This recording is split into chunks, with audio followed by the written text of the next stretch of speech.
Everyone remembers Sheldon Cooper as one of the funniest characters in The Big Bang Theory. The roommate agreements, the spot on the couch, the complete inability to read a room, it all became part of what made him iconic. But after watching young Sheldon, something strange happens. Adult Sheldon becomes harder to defend, because young Sheldon was supposed to explain him.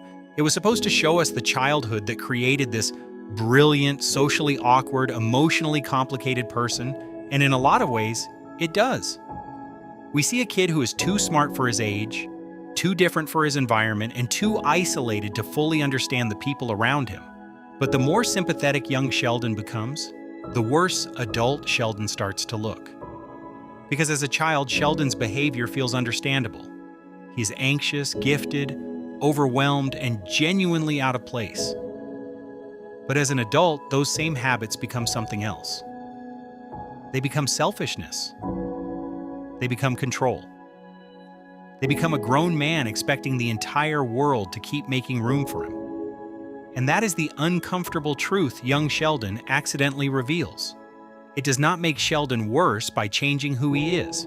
It makes him worse by showing us how much patience, love, and sacrifice went into raising him, and how long it still took him to give even a fraction of that back. In young Sheldon, Sheldon is not just the annoying genius kid. He is a child trying to survive a world that does not make sense to him. He is surrounded by people who love him, but who also do not fully understand him. Mary worries about him constantly. George tries to connect with him even when they have almost nothing in common. Missy gets pushed aside. Georgie gets underestimated. Meemaw gives him freedom and affection in a way few people can. So when young Sheldon is difficult, it is easy to give him grace. He's not trying to be cruel. Most of the time, he is trying to understand rules that everyone else seems to know naturally. Social cues, sarcasm, emotions, compromise. These things do not come easily to him. And because he is still a kid, his arrogance often feels less malicious and more immature. He thinks he is smarter than everyone, because academically, he usually is. He does not yet understand that intelligence is not the same thing as wisdom. That is what makes young Sheldon work. It gives Sheldon humanity. But then you go back to The Big Bang Theory, and suddenly the joke feels different. Because adult Sheldon is no longer a child trapped in a confusing world. He's a grown man with a career, friends, independence, and years of people patiently explaining basic human decency to him. And yet, so often, he still behaves like compromise is an insult. He insults Howard's education. He belittles Penny's intelligence. He treats Leonard less like a best friend and more like a live-in assistant. He turns normal roommate boundaries into legal documents. He expects rides, meals, routines, emotional support, and endless patience, but acts personally attacked when someone asks him for basic consideration in return. And yes, that is part of the comedy. Sheldon's selfishness is exaggerated because he is a sitcom character, but young Sheldon changes the context, because now we know this did not start in adulthood. Sheldon has always been surrounded by people adjusting themselves around him. His family adjusted around his intelligence, his teachers adjusted around his ability, his siblings adjusted around the attention he required, and later, Leonard and his friends adjusted around his routines. The pattern becomes impossible to ignore. Sheldon is not just someone who struggles socially, he is someone who has been protected from the consequences of that struggle for most of his life. That is the biggest difference between young Sheldon and adult Sheldon. Power.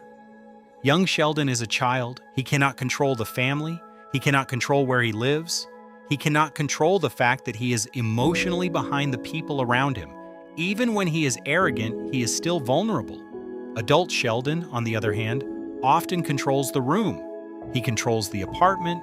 He controls the couch. He controls the schedule. He controls what food is eaten on what night. He controls Leonard through guilt, rules, contracts, and constant emotional pressure. What was quirky in childhood becomes exhausting in adulthood, because now Sheldon is not just reacting to a world he does not understand.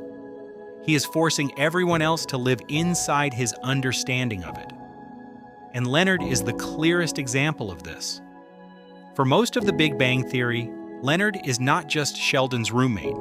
He is his translator, chauffeur, caretaker, emotional buffer, and apology machine. Leonard smooths over Sheldon's behavior. He explains him to other people. He tolerates insults that would end most friendships, and he does it for years. Before Leonard, it was Mary trying to protect him, George trying to understand him, Missy living in his shadow, Georgie being expected to toughen up while Sheldon got handled carefully. Sheldon grows up in a family where his needs are often treated as urgent, while everyone else's needs become background noise. And that is not entirely Sheldon's fault as a child. But as an adult, it becomes harder to ignore. Because maturity is not just learning more facts. It is learning that other people are just as real as you are. Their feelings matter. Their time matters. Their patience is not infinite. And for someone as brilliant as Sheldon, it takes him an incredibly long time to understand that. This is where Amy becomes important. Amy proves Sheldon is capable of changing. With her, Sheldon slowly learns vulnerability, compromise, affection, and emotional responsibility. His Nobel Prize speech is one of the clearest signs of that growth, because for once, he publicly recognizes that his success was not his alone. That moment matters. It shows that Sheldon was never incapable of gratitude. He was never incapable of love. He was never incapable of seeing the people around him. He was just painfully slow to do it. And that is exactly why young Sheldon makes adult Sheldon look worse. Because the prequel shows us how much love was poured into him before he ever met Leonard, Penny, Howard, Raj, Bernadette, or Amy. It shows us that Sheldon was not abandoned. He had a flawed family, yes, but he also had people constantly trying to meet him where he was. Mary defended him, George showed up for him, Meemaw encouraged him. Missy understood him better than he realized. Even Georgie, who Sheldon often looked down on, eventually became one of the people holding the family together. So when adult Sheldon acts like the world owes him special treatment, it hits differently. Because we know the world has already been giving him that treatment for a very long time. The tragedy of Sheldon Cooper is not that he was unloved. It is that he was loved so much by so many people and still spent years acting like other people's love was simply part of the natural order of things. That does not make him a bad character, it makes him more interesting. Sheldon works because he is both hilarious and frustrating, brilliant and childish, lovable and exhausting. He can be deeply loyal but also unbelievably selfish. He can grow, but only after dragging everyone else through the longest possible version of the lesson. And maybe that is why the connection between the two shows is so fascinating. Young Sheldon does not destroy the Big Bang Theory, it complicates it. It takes a character who was originally built for comedy and gives him emotional history. But once a sitcom character gets that much history, the jokes are no longer just jokes. The roommate agreement is not just a funny bit. The couch spot is not just a weird habit. The insults are not just punchlines. They become part of a lifelong pattern where Sheldon's comfort is constantly prioritized over everyone else's. And that is why adult Sheldon becomes harder to excuse. Not because we understand him less, because we understand him more. We understand where his habits came from. We understand why he struggles, but we also understand how many people carried him.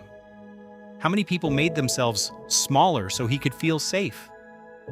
How many people loved him even when he made it difficult? So the real question is not whether Sheldon Cooper became a better person. He did. The real question is why it took him so long.